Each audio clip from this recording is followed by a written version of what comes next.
Bienvenidos a Psicogenia. El día de hoy pretendo prevenirlos de una situación que es una trampa que muchas personas sin darse cuenta se ponen a sí mismas.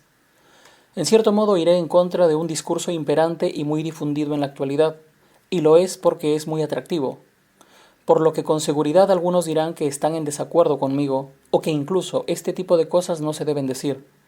Sin embargo, a la luz de lo que veo que pasa con muchas personas, es mejor hacerlo porque sé que les puede servir, ya sea a no caer en él o a no sentirse mal si ya están en él. Sin dar más rodeos, mediante una historia personal mostraré cómo el hecho de obligarse a emplear de manera sostenida pensamientos positivos puede traer más perjuicios que beneficios. La búsqueda de la felicidad o plenitud perpetua como una tarea agotadora y a veces peligrosa. Vamos con la historia. El señor Perales asistió a una charla motivacional que fue gestionada por la empresa en la cual trabaja. El señor Perales en el fondo nunca estuvo muy convencido si asistir le sería útil, pero lo hizo porque finalmente era parte de su trabajo y pensó que siempre es mejor ser colaborador que oponerse a ciertas propuestas. Además pensó que no parecía un tema que le podría perjudicar. Como se imaginarán, el señor Perales llegó a la reunión rodeado de cierto escepticismo, porque en la generación en la cual nació, hablar de pensamiento positivo no era usual.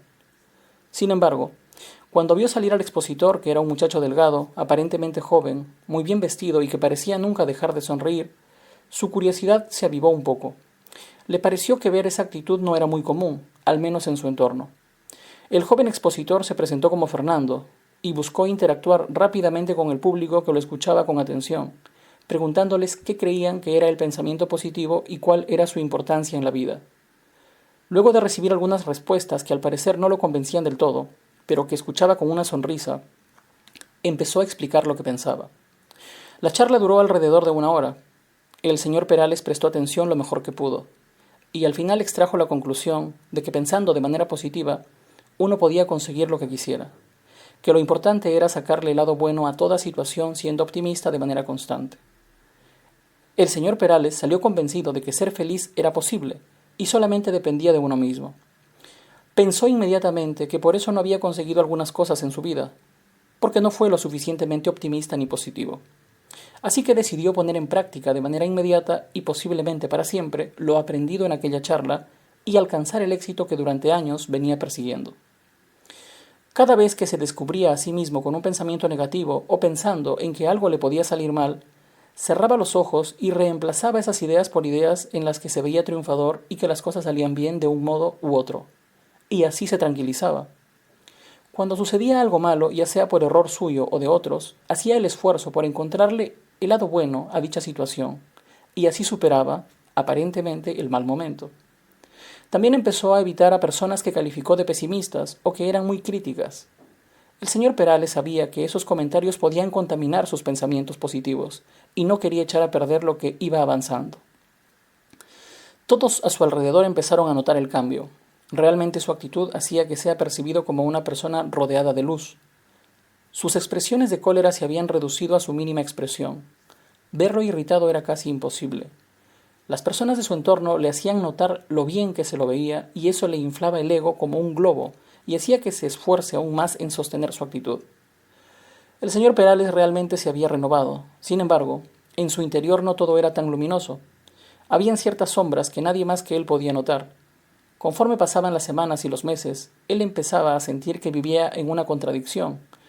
A veces sentía enormes ganas de gritar o de mandar al diablo a todo el mundo, o también experimentaba gran frustración o angustia por el futuro.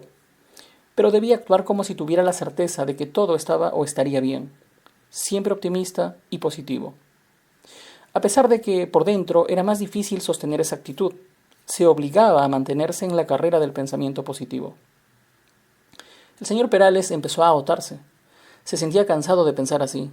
Se sentía debilitado mentalmente por esforzarse en mostrarse así y cuando no lo lograba experimentaba culpabilidad y se reprochaba por no poder ser optimista como se debe. Empezó a sentirse triste al ver que por más esfuerzos que hacía, no siempre lograba ser optimista y positivo. Pensaba que algo debía estar haciendo mal. Sí, el culpable no podía ser otro que él mismo. Así pasaron los días, y como siempre, las cosas malas llegan solas. Un día en el trabajo, un compañero cometió un error que en cierto modo afectó también al señor Perales, así que tuvo que hablar con él. pero notó en su compañero una actitud que revelaba cierta indiferencia con el problema, como si tratara de minimizarlo. Lamentablemente, o tal vez por fortuna, esa fue la gota que derramó el vaso. Esa fue la gota que el señor Perales necesitaba para renunciar y declarar definitivamente inaguantable su carrera en el pensamiento positivo. El señor Perales explotó como no lo había hecho hace mucho tiempo.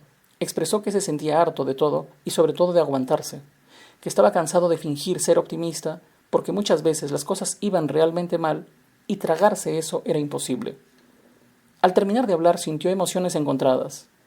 Por un momento se apenó de no haber cumplido su compromiso de mantenerse optimista y positivo frente a las circunstancias, y también frente a las personas que ahora incluso lo veían como alguien con un cierto grado de iluminación.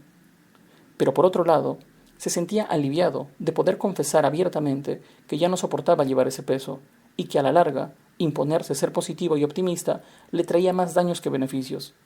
Finalmente, era más llevadero y coherente ser una persona común, con altas y bajas, que imponerse contra su voluntad y su naturaleza una actitud que se ve bien, pero no es real. Gracias por haber llegado al final de este relato de ficción. Se despide Walter Vargas. Si quieres agendar una sesión psicológica con nosotros, escríbenos al WhatsApp del número que figura en pantalla.